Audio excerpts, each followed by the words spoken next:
Reposição volêmica. A reposição volêmica é uma prática médica crucial para tratar pacientes com hipovolemia, condição que ocorre quando a quantidade de sangue no corpo é menor do que é necessário. A hipovolemia pode ser causada por uma variedade de situações, incluindo trauma, desidratação, hemorragia, entre outros. Nesse contexto, as soluções cristalóides desempenham um papel fundamental. A água representa cerca de 60% do peso corporal em adultos saudáveis. No entanto, esse valor pode variar de acordo com a idade, sexo, o tecido adiposo e a massa muscular do indivíduo. Crianças têm aproximadamente 65%, lactentes 70% e RNs prematuros 85% do seu peso corporal composto por água. Esse número é menor em pessoas mais velhas e em pessoas obesas, geralmente devido ao menor teor de água no tecido adiposo. A água corporal total é dividida em dois compartimentos, o intracelular e o extracelular. Cerca de 2/3 da água corporal estão no compartimento intracelular, enquanto o terço restante está no espaço extracelular. Este último pode ser subdividido ainda mais no espaço intravascular, dentro dos vasos sanguíneos, perfazendo um terço do extracelular, e no espaço intersticial, entre as células, completando os 2/3 do extracelular. Ao fazer uma reposição volêmica, é extremamente importante saber sua composição, visto que isso irá determinar o compartimento corporal que essa solução irá ocupar. Essa mudança de compartimento depende do fluxo transcapilar, da força de filtração pelas membranas. Dependem basicamente da pressão hidrostática e da pressão oncótica. A lei de Starling nos diz que tudo que aumenta a pressão hidrostática aumenta o fluxo do capilar para o interstício.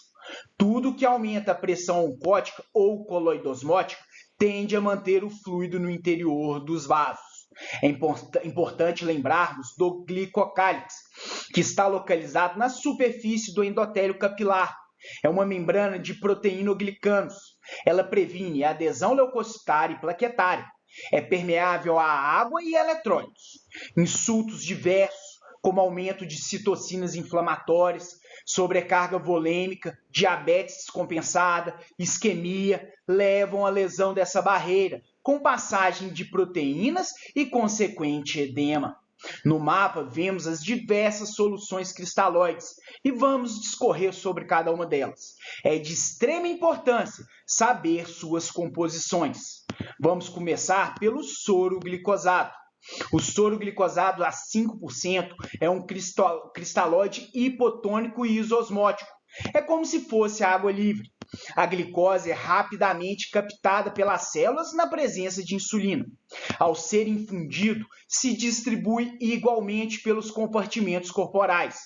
Por se tratar de água livre, pode diluir os eletrólitos e, consequentemente, diminuir a osmolaridade plasmática.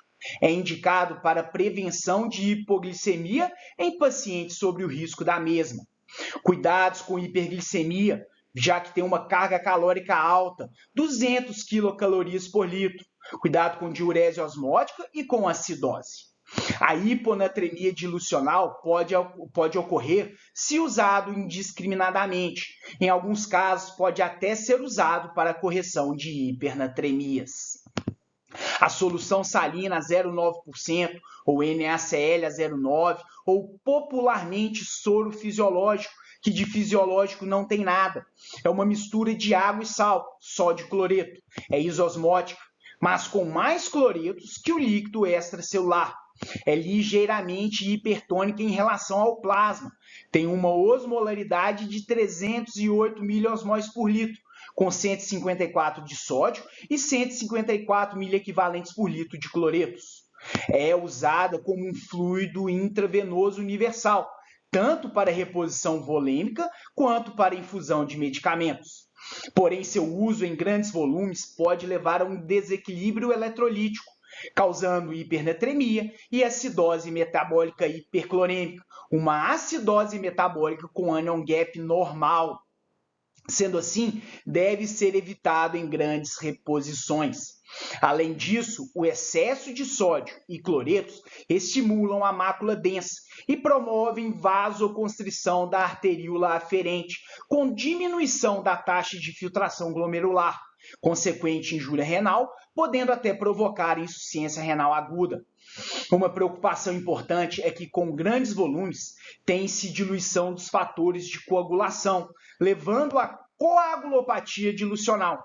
Além disso, esses fluidos, se estiverem frios, podem piorar a coagulopatia por uma hipotermia.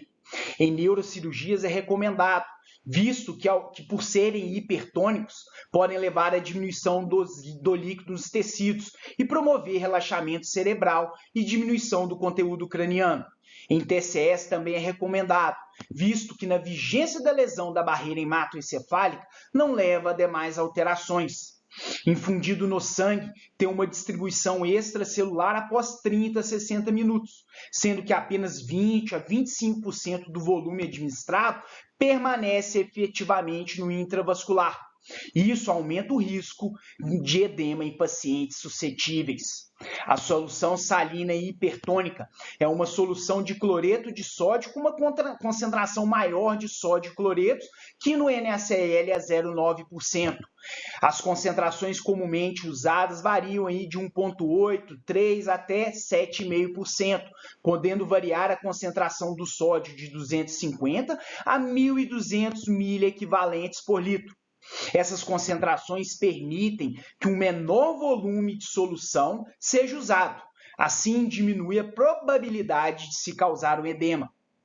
É usado em cirurgias mais prolongadas, em queimados para diminuição de pique em pacientes com hipertensão intracraniana, para tratar a hiponatremia e o edema cerebral. Ele atua deslocando o fluido das células para o compartimento intravascular, reduzindo assim o edema.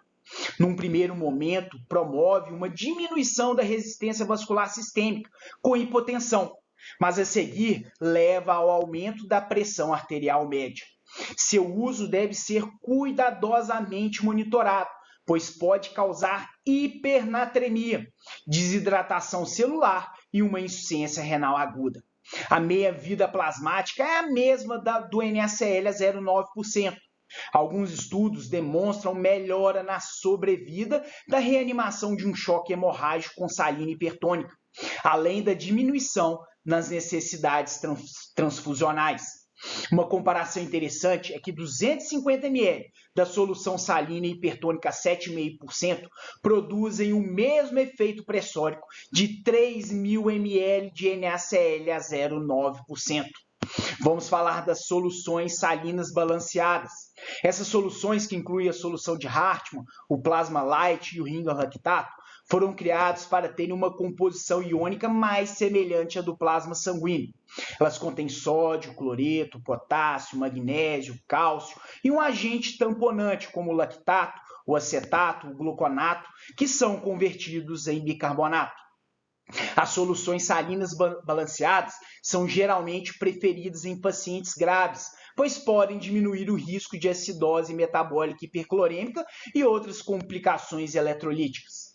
O plasma light tem 140 miliequivalentes por litro de sódio, 5 de potássio, 3 de magnésio, 98 de cloreto, 27 de acetato e 23 miliequivalentes por litro de gluconato.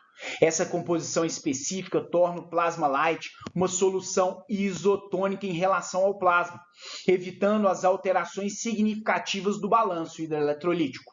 Por conter acetato e gluconato, ela pode tamponar a acidose metabólica de maneira muito semelhante ao lactato na solução do Ringer lactato. O acetato e o gluconato são rapidamente metabolizados pelas células em bicarbonato, sem a necessidade da função hepática, ao contrário do lactato. Além disso, a concentração de cloreto no plasma light é significativamente menor do que na solução salina normal, minimizando o risco de acidose metabólica hiperclorêmica. Como todas as soluções intravenosas, devem ser tratadas como um medicamento. Seu uso deve ser monitorado cuidadosamente para evitar sobrecarga de fluidos e alterações eletrolíticas. Possuem um custo maior, comparado aos demais. O Ringer lactato contém 130 miliequivalentes de sódio, 4 miliequivalentes por litro de potássio, 3 de cálcio, 109 de cloreto, 27 miliequivalentes por litro de lactato. Tem uma osmolaridade de 274 miliosmóis por litro, levemente hipoosmolar ao plasma. Em comparação ao NaCl 0,9%, e assim como o plasma light, seria mais indicado para reposições volêmicas mais vigorosas. Pode levar a um aumento da glicemia, então ficar atento em pacientes diabéticos descompensados. Em hepatopatas crônicos, como na cirrose hepática, pode levar à hiperlactatemia. Em pacientes neurocirúrgicos, devem ser evitadas pelo fato de serem hipoosmolar e provocarem edema cerebral. Não associar com transfusão de hemácias, visto que podem provocar hemólise e coagulação. Grandes volumes podem provocar diminuição da pressão coloidosmótica, com consequente edema e hiperidratação, além de hiponatremia. É uma solução que, se usada corretamente, tem efeitos colaterais mínimos e hoje já tem um preço mais acessível.